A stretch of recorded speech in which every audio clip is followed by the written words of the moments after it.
다음 내용으로 좀 넘어가겠습니다. 어제가 이제 광복절이었는데요.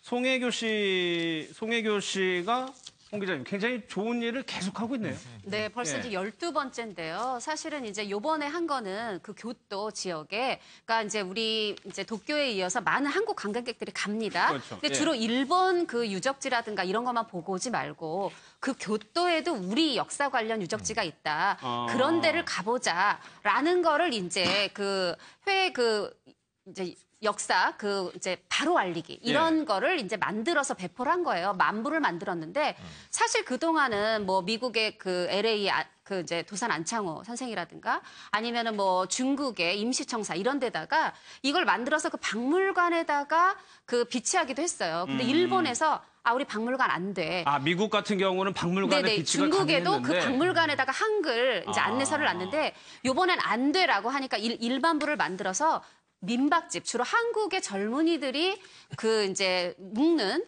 숙박하는 민박집에다 놓은 거예요. 그래서 한 반나절 정도라도 시간을 내서 우리 역사 관련 그 유적지를 가보자라는 건데 이게 사실은 3.1절에는 도쿄에다 했었어요. 도쿄 민박집에 했었고. 처음이 아니군요. 네네. 요번에 또 교토인데 다음에는 이제 뭐 러시아 블라디보스토크를 한다고 그랬는데 교토 같은 경우 보면은 예를 들어서 뭐 여러 가지가 있지만 그 윤동주 시인이 처음에 도쿄로 입학을 했다가 거기서 이제 교련 훈련, 군사 훈련에 참여하지 않으면서 탄압을 받으면서 교토대학으로 전학을 가거든요.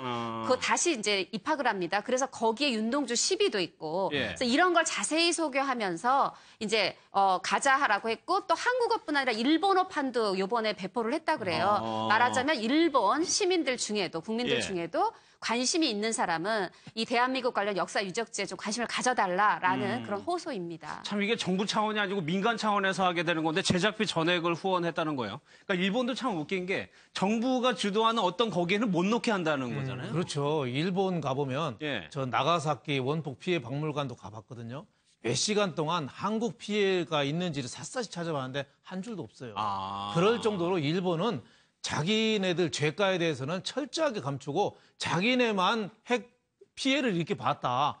미군에서 이렇게 피해봤다는 자기네들 책 읽다가 죽은 그대로 죽은 뭐 그 일본의 소녀들 뭐 그런 사진 뭐 자기네들이 처참한 것만 하지 한국에 대해서는 한 줄도 없어요. 제가 뭐 눈이 어두워서 못 찾았는지는 모르지만 몇 시간을 찾았는데도 없어요. 그럼 없는 거죠. 뭐. 그러니까 그 송혜교 씨가 참 대단한 게 그런 하나도 없는데 그런 데를 번역한 거를 이렇게 안내한 거죠. 지금 이번에 한 것도 그 담바 망간이라는 데인데 일본 교토의 그 망간 그 광산 그게 굉장히 그 처참하대요. 그 이번에 그 군함도 이상으로 그 망간을 캐는 광산 처참한데 그거를 거기에 징용 갔던 분이 그거를 그 땅을 확보해 가지고 그 기념관을 만드는 겁니다. 기념관을 만들었는데 그게 이제 운영이 잘 안 되니까 아들한테도 넘어가고 아들이 그걸 운영하다가 문을 닫았어요. 그래서 1,435명이 후원회가 결성이 돼가지고 다시 2012년에 다시 문을 열었습니다. 그래서 주로 이제 한국 사람들이 이제 가는데 거기에 이제 번역본을 송혜교 씨가 기증해서 그런 데도 좀 안내하고 하니까 굉장히 좋은 일을 하는 거고 저도 이런 거를 송혜교 씨 보고 저도 반성을 많이 한 게 일본 가면 놀러 갈 때만 다녔지 저런 데를 우리는 교토 가봐도 저런 게 있다고 생각도 안 해봤어요. 그러니까 관광 안내하면 뭐 쇼핑하러 가고 뭐 무슨 뭐 세라믹 칼 사러 가고 뭐 운동하러 가고 다 이거 하고 그리고 또 도요토미 히데요시가 지은 뭐 성곽 같은 데 가서 사진이나 찍기 바빴지. 우리 바로 한 세대 후에 어른들이 징용 가서 저렇게 처참하게 죽음 당하고 고생하고 저런 모습을 우리는 생각이라도 했는가 말이죠. 그래서 송혜교 씨 저런 선행이 굉장히 돈도 소중하지만 돈의 그 가치가 어떻게 보면 애국하고 이어지니까 맞습니다. 참 훌륭하다. 저는 이런 생각이 들었습니다. 저는 이게 송혜교 씨의 행동도 정말 훌륭하고 좋지만 이게 팬들 있잖아요. 제가 알아보니까 송혜교 씨 팬들도 송혜교 씨를 본받아서 2013년에 우즈베키스탄 있잖아요. 그게 역사박물관에 또 만부를 기증했더라고요. 저는 이게 깜짝 놀랐는데 왜냐면 이게 우리 상행 하요처럼 윗물이 맑으면 아랫물도 맑다고 위에 사람이 선행을 하니까 팬들도 따라서 이게 선행을 하잖아요. 정말 이게 우리 단재 신채호생이 역사를 잊은 민족의 미래가 없다. 저는 이게 아주 좋아하는 말인데 저는 송혜교 씨의 선행 그다음에 이걸 따라 팬들까지 하는 거 이거는 이게 정말 우리가 본받을 만하다 이렇게 봅니다. 그게 영향이 있으니까 그러다 보니까 송혜교 씨는 어떻게 보면 일본에 대한 거는 꾸준하게 본인이 할 수 있는 위치에서 할 수 있는 거를 계속적으로 해오고 있어요. 네, 우선은 뭐 기부인데 보통 돈을 기부하고 알아서 좋은 곳에 써주세요 하는 것들이 일반적인 이제 셀럽들의 그렇죠. 행동인데 송혜교 씨는 특정한 부분에 관심을 가지고 우리 역사 바로 알리기, 특히 해외에, 특히 이제 일본에 대해서는 굉장히 이게 뭐 과거 같으면 뭐 항일 어떤 심정이라고 할 수 있을지 모르겠지만 그거보다는 역사를 바로 잡아보자. 한일 관계가 지금 왜곡돼 있다. 그런 대목에서 누가 일본에 가서 직접 돈을 들여서 한국어 안내 또는 일본인들을 대상으로 하는 일본어 번역 안내 이런 것들을 하겠습니까? 그래서 굉장히 좀 사각지대를 잘 잡아서 전문가인 서경덕 교수와 파트너를 이뤄서 지금 이제 도쿄, 동경했고요. 지금 오사카, 교토 굉장히 여기도 유적지대인데 하는 것이고 그리고 앞으로는 러시아로 날아가서 블라디보스톡도 할 것이다. 그럼 만주도 할 거예요. 아마 이제 상해, 하얼빈 이런 데도 가겠죠. 그래서 전 세계를 어찌 보면 송혜교 씨의 브랜드로 또 송혜교 씨가 이런 것을 했다라고 하면 해외 한류 팬들이 많기 때문에 그냥 한국 민간 단체가 했어요. 대한민국 정부가 했어요. 이거보다 저는 훨씬 주목 효과가 높을 거로 보거든요. 외국인한테도요. 그러니까 자신의 셀럽으로서의 또 유명인, 연예인으로서의 이름까지 걸고 하기 때문에 훨씬 더 많은 사람의 관심을 모아낼 수 있는데 돈만 낸 것이 아니라 자신의 존재 가치도 걸었다. 이런 측면에서는 굉장히 가상한 일이라는 생각이 듭니다. 알겠습니다. 어제 문재인 대통령이 광복절 경축사에서 임청각이라는 데를 언급을 했습니다. 안동에 있는 건데 일단 그 얘기부터 좀 듣고 들어보겠습니다. 임청각은 일제강점기 무장독립운동의 토대를 만든 석주 이상용 선생의 본가입니다.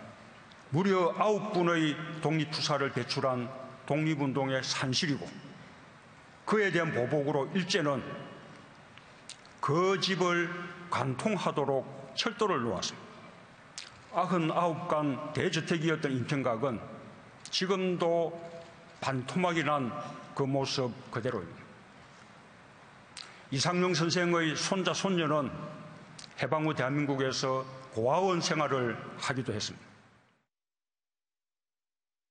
99칸의 대지주, 엄청난 부자인데 독립운동을 지원했나 봐요. 그러니까 거기다 일제가 철길을 놨다는 거거든요. 그렇죠. 우리는 보통 안동하면은 그 유성룡, 서해 유성룡 선생의 하회마을 생각하고 뭐 도산서원 이 정도 생각했는데 저 이번에 문재인 대통령이 광복절 축사하면서 구체적으로 신뢰를 들어서 예를 했어요. 임청각이라고 그 석주 이상용 선생이 99칸 고성 이씨의 그 종갓집이래요. 근데 이제 일제가 한 집안에 독립투사가 자꾸 나오니까 뭐 9명인가가 나왔다잖아요. 그러니까 경부 철도를 하면서 그 99칸을 가로질러서 그 어떻게 보면 집을 부숴버린 거죠. 지금 영상이 나오고 있는데 바로 그러니까 바로 옆에다가 철길을 놓은 거예요. 네, 그러니까 그 문재인 대통령이 후손 손자까지 여태까지 못 살았는데 이분 이상용 선생의 손자 손녀가 뭐 고아원에서 기숙할 정도로 못 살았는데 그런 일이 앞으로는 손자 손녀까지 잘 살도록 우리가 국가적인 배려를 하겠다 그러는데 저 신흥무관학교라고 저분이 안동에서 독립운동하다가 그 신흥무관학교 그 북한도 가서 세우잖아요. 그게 세운 게 저 이회영 부통령, 그 이종찬, 이종걸 국회의원 그 할아버지, 그렇죠. 그 할아버지랑 같이 한 거예요. 그러니까 이종걸 국회의원도 그것도 이회영 그것도 형제 6명이 어떻게 보면 하는 형제는 굶어 죽고 하는 형제는 고문 받다 죽고 그 당시에 돈이 수천억을 팔아가지고 그 신흥무관학교 만들어서 신흥무관학교 나온 사람이 김좌진, 뭐 청산리, 봉오동 전투 뭐 이런 거를 하신 분들 아니에요. 그러니까 이상용 선생의 그 위협이나 그 성과에 대해서는 우리가 좀 잊혀진 면이 있었는데 이번에 문재인 대통령이 후보 시절에 또 안동을 가서 그 집을 또 방문했어요. 이번에 경축사에서 굉장히 기억이 나는 그런 대목 중에 하나죠. 그리고 또 그분의 이상용 선생의 또 아들뻘인 이보용 선생이 제1은행장하고 했던 분이 그 돈을 그 국가에 또 임청각을 헌납하고 또 그분의 또 손자가 또 저 이서진 씨죠.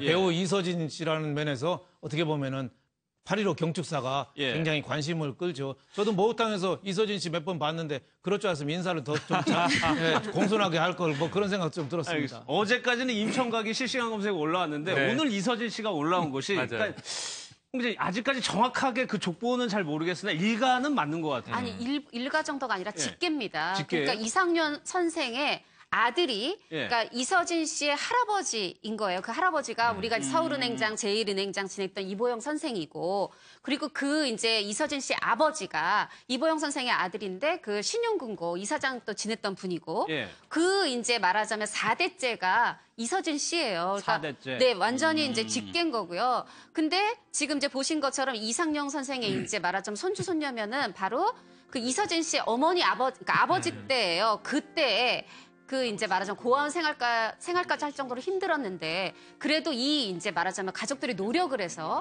다 할아버지도 금융인이 되고 아버지도 금융인이 되고 형도 사실 금융인이었고 이서진 씨도 탤런트로 배우로 데뷔하기 전까지 또 그런 펀드 그런 회사의 또 상무로 투자운용 회사의 상무이기도 했고 그러니까 금융인 3대를 이제 오게 돼서 어떻게 보면 독립유공자 자손들이 다 어려운데 여기는 그래도 다행히 잘 일가를 이루어서 그러니까 말하자면 집안을 일으킨 거고 이렇게 십시일반 모아서 이 임청각을 다시 사들여서 이걸 국가에 이제 헌납을 했던 거죠. 사서 다시 헌납을 네, 사서 헌납을 했던 겁니다. 왜냐하면 그때 당시에 그러니까 우리가 왜 일제가 우리나라의 그 요소의 그 징을 박았잖아요. 국가의 기운을 막는다고. 이 집도 한 9명의 그 이제 독립투사를 내다 보니까 일부러 이렇게 반 딱 잘라서 철로를 냈던 거잖아요. 이때 이거를 이 이상년 선생이 다 팔아가지고 그 돈을 가지고 신흥무관학교 본인의 사재를 털어서 이제 만들었던 거거든요. 그런데 이제 이렇게 고아원까지 있었고 했지만 또 이렇게 자손들이 이거를 다시 사가지고 국가에 헌납을 한 겁니다. 그러니까 어쨌거나 참 이제 굉장히 밝았던 집인 것 같아요. 그러니까 이서진 씨 할아버지 확실한 거는 거의 금융계 대부라고 불릴 정도로 굉장히 자산이 뭐 많았을 그리고 거예요. 저기 나와 있지만 LG 창업주 구인회 회장과 또 사돈 관계예요. 그러니까 금융권의 대부이면서 재계와도 이제 또 인맥으로 연결이 돼 있는 그런 관계예요. 보니까 이게 참 그래도 좋아 보이는 게 대통령이 언급할 때 핵심 주제는 뭐였냐면 독립운동을 하면 3대가 망한다는 이야기가 있었다. 그 생각을 바꾸겠다는 거였죠. 반대로 친일 부역을 하면 3대가 흥한다는 얘기가 있었다. 해방되고도 이런 이야기를 우리 국민들이 암암리에 얘기했다고 하는 것은 지금 역사가 바로잡히지 않은 것 아니냐 이런 취지예요. 이제부터라도 국가가 나라를 위해 희생한 분들에게 보훈을 제대로 하겠다. 여기에 이제 예로 지금 임청각이 등장을 했던 겁니다. 그런데 그 자손이 굉장히 많을 거 아니에요. 그중에서 이서진 씨의 집안은 그래도 자수성가로 집안을 다시 일으킨 그런 경우인데 또 세간에 많은 의혹이 있어요. 이서진 씨가 워낙 좀 유복해 보이고 뉴욕대 경영학과에 유학을 다녀왔고 미국 유학은 비용이 많이 들거든요. 그러니까 이런 차원에서 집안이 재벌가라더라 이런 얘기가 있는데 보니까 재벌가의 사돈인 것은 맞으나 이서진 씨의 집안 자체가 재벌은 아니고 그래도 금융가의 후손이다. 이렇게 그러니까 오히려 알고 보니까 더 영광스러워요. 독립운동의 후손이니까. 그렇죠. 이게 이상용 선생에 대해서 딱 한 말씀만 드리면 그분에게 제가 진짜 존경하는 분인데 모든 가능한 독립운동 방법을 다 하신 분이에요. 이 말이 독립운동이 무장투쟁도 있고 애국개몽도 있고 여러 가지 있잖아요.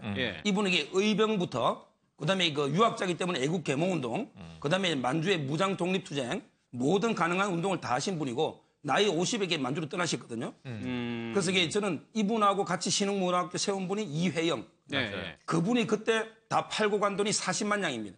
그게 지금 한 600억 정도 돼요. 근데 그게 금매로 워낙 몰래 하다 보니까 40만 양이고 아마 제대로 팔아서 이게 저는 거의 몇 천억 넘다 보는데 근데 그분이 마지막에는 정말 이게 밥 먹을 것도 없어서 거의 굶다시피 어렵게 살았거든요. 딱 이 두 분을 보면 정말 이게 독립운동 한 분은 3대가 고생하고 친일파는 이게 3대가 흥한다는 그 대통령의 말이 딱 맞는 떨어지는 이런 분들이죠. 근데 이서진 씨도 그냥 그 증조부에 어떤 후광만 입은 게 아니고요. 평상시에 보면 헤비타트 운동 굉장히 예전부터 해서 이 집짓기, 집 없는 사람들한테 집짓기도 했고 뭐 물론 이제 뭐 보신각 타종에 나가서 12명의 한 명으로 유일한 연예인으로 2008년에 타종도 하고 뭐 지난해는 현충일 때 추모헌시도 낭송했지만 이런 거보다 또 평상시에 그런 뭐 헤비타트 운동에도 함께하고 그리고 그런 어떤 어려운 그 뭐 소아암 환자라든가 이런 돕기 이런 것도 꾸준히 해왔어요. 그래서 그러니까 이게 증조부부터 계속 시작된 어떻게 보면 이 노블리스 오블리주의 그 노블레스 오블리주가 이 집안의 전통처럼 부끄럽지 않은 증손자의 모습으로 살아가고 있습니다. 예. 말씀하신 대로 이서진 씨가 현충일에서 추념 시를 낭독한 적이 있었는데요. 그 영상 좀 잠깐 보겠습니다. 그대여 불멸이시여 사무치게 그리운 조국의 충원이시여